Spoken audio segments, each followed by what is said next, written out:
こうまるです。本日は坂口安吾の恋愛論、こちらを紹介いたします。どんな作品かと申しますと、幻影だと知りつつ、誰もが理性をなくし感情的になってしまう恋愛とは何なのか、そんな古からの問いに対して、安吾独自の切り口で語っている作品です。今回は当時、後の妻となる梶道夫と恋愛中であった安吾の恋愛観に迫ることのできるエッセイとなっております。坂口安吾という作家についての説明は以前させていただいたので、今回は省かせていただきます。ではそれでは参りましょう。まずこの動画の全体像からお話しいたします。大きく3つありまして、はじめは言葉と恋愛、次に恋愛、最後に人と恋愛という流れでお話ししていきます。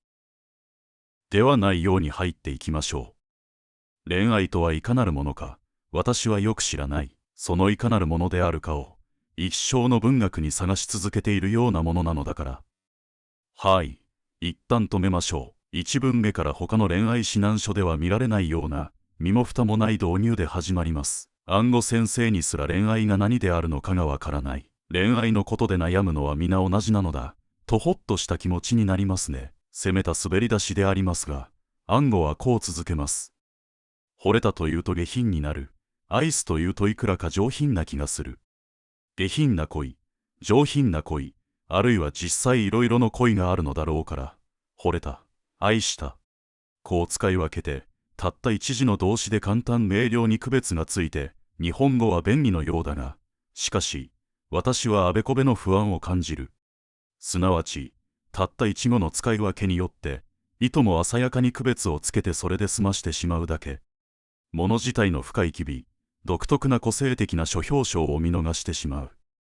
言葉に頼りすぎ、言葉に任せすぎ、物自体に即して正確な表現を考え。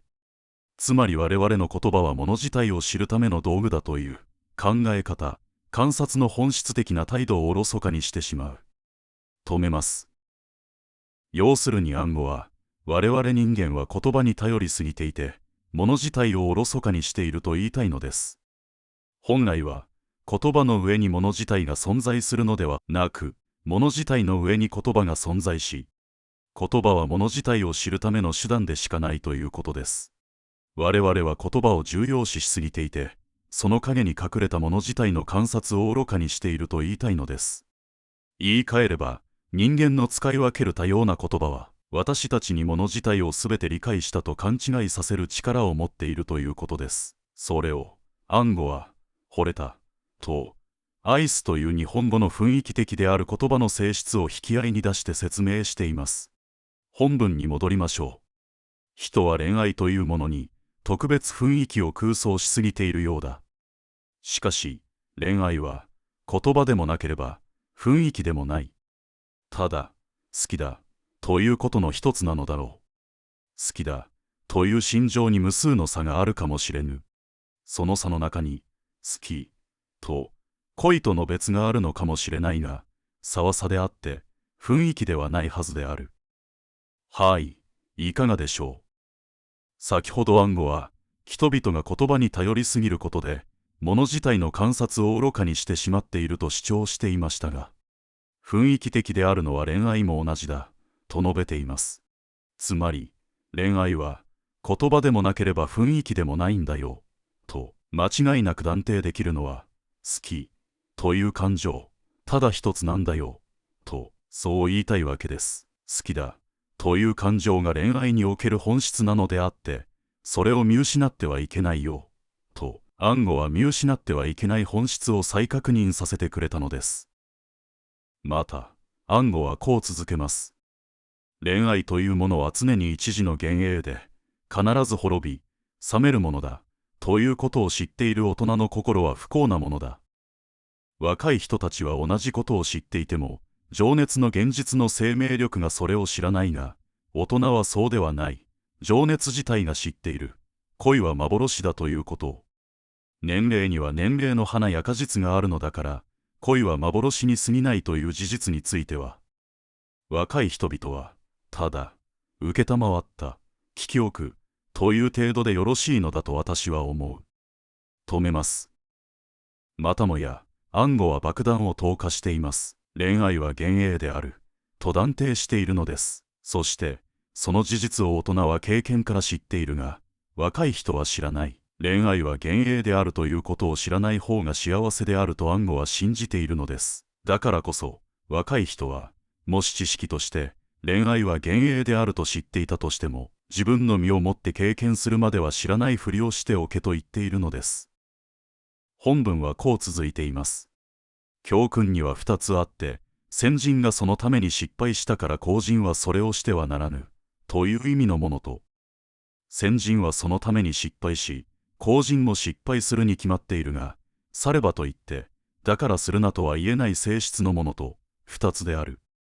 恋愛は後者に属するもので、所詮幻であり、永遠の恋などは嘘の骨頂だと分かっていても、それをするな、と言えない性質のものである。それをしなければ人生自体がなくなるようなものなのだから。つまりは、人間は死ぬ。どうせ死ぬものなら早く死んでしまえということが成り立たないのと同じだ。止めます。暗号は先人の教訓を2つに分類しています。そして、その中でも、恋愛は失敗すると分かっていても止められない、という性質のものであるとしているのです。恋愛は人間が生きている限り、回避することは不可能なもので、どうしても人生の中で意味を持ってしまうもの、と暗号は言います。だからこそ、暗号は先ほど、若い人は失敗すると分かっていても恋愛をしろ、と言ったのですね。というか、せざるを得ないのだから、回避しようとしたところで、そんなことはできない、と言いたいのでしょう。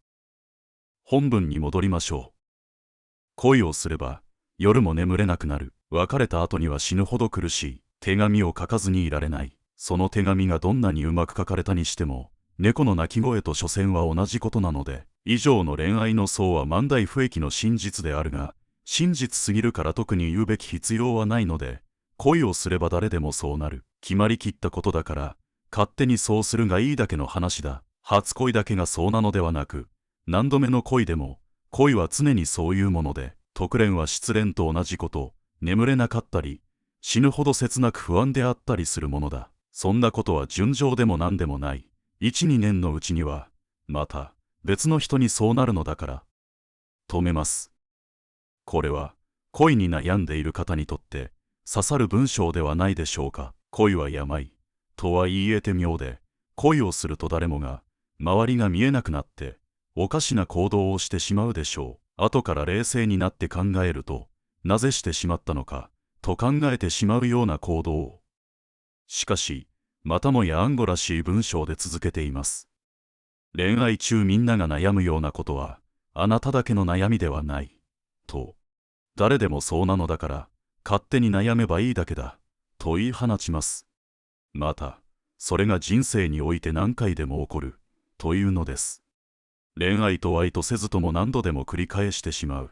そういうものだということなのです。続けます。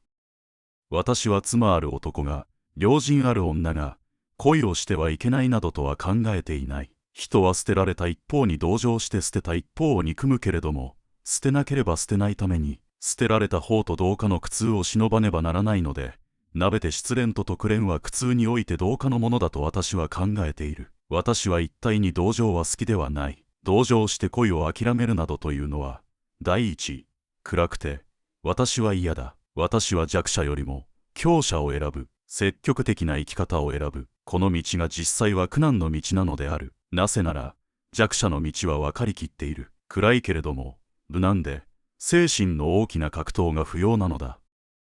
はい、いかがでしょう。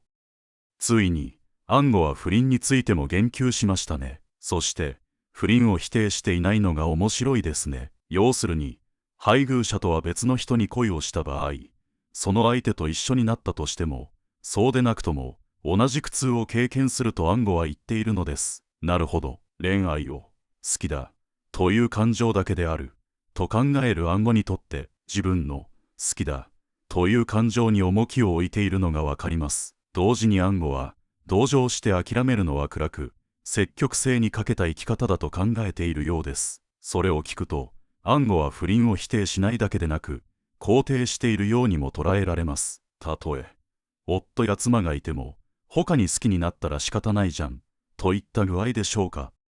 また、暗号はこう続けます。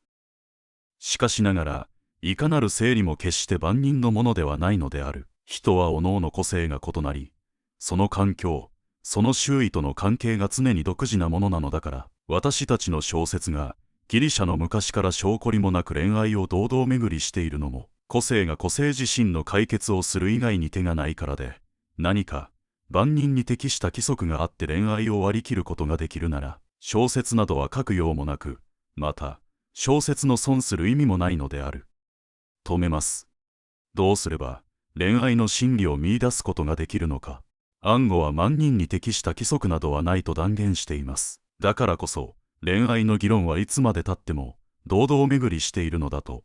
しかし、それこそが、小説家が小説を書く理由でもあると言っているのです。恋愛は十人十色で、それぞれに個別のストーリーがあるから、小説家は個々の恋愛を小説として描き続け、多様な恋愛模様を蓄積させてきたのでしょう。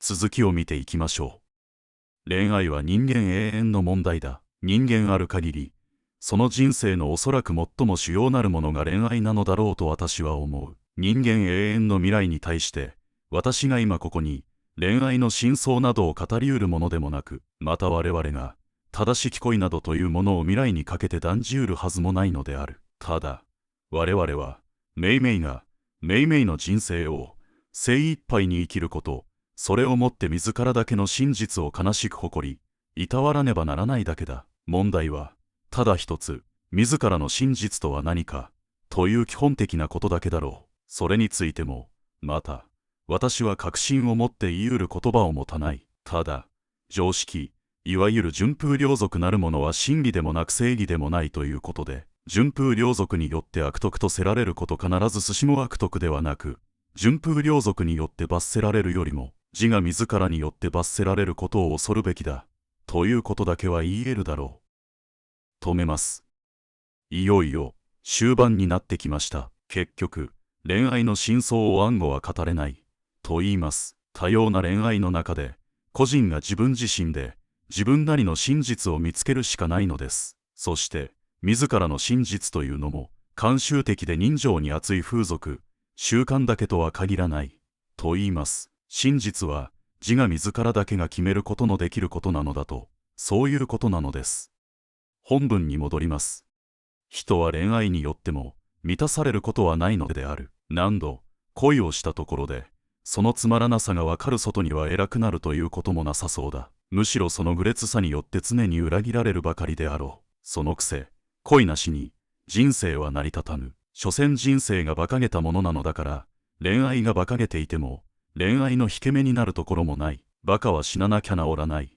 というが、我々の愚かな一生において、馬鹿は最も尊いものであることも、また、明記しなければならない。人生において、最も人を慰めるものは何か。苦しみ、悲しみ、切なさ。さすれば、馬鹿を恐れたもうな。苦しみ、悲しみ、切なさによって、いささか、満たされるときはあるだろう。それにすら、満たされぬ魂があるというのか。ああ、孤独。それを言いたもうなかれ。孤独は、人のふるさとだ。恋愛は、人生の花であります。いかに退屈であろうとも、この他に花はない。はい、どうでしょう。ここまで見てきて、結局、恋愛によって人が完全に満たされることはない、と暗号は言います。しかも、あろうことか、恋愛を経験すればするほどそれは明らかになるのです。けれども、恋愛は馬鹿げた人の一生の中の花であり、恋愛なくして人生は成り立たないのだから、恋愛が人を完全に満たすものでなくとも、いいじゃないですか、気にしたって仕方ない、と暗号は言っているのです。はい、これで、坂口安吾の恋愛論、以上でございます。いかがだったでしょうか。安吾らしい視点と語り口が新鮮で、恋愛への見方が生まれ変わる作品だったのではないでしょうか。世に出ている他の恋愛に関する文章とは異なって、恋愛を定感して捉えた面白いものだったので、紹介させていただきました。面白くて参考になったという方は、高評価、コメントなど、または、チャンネル登録もよろしくお願いいたします。ありがとうございました。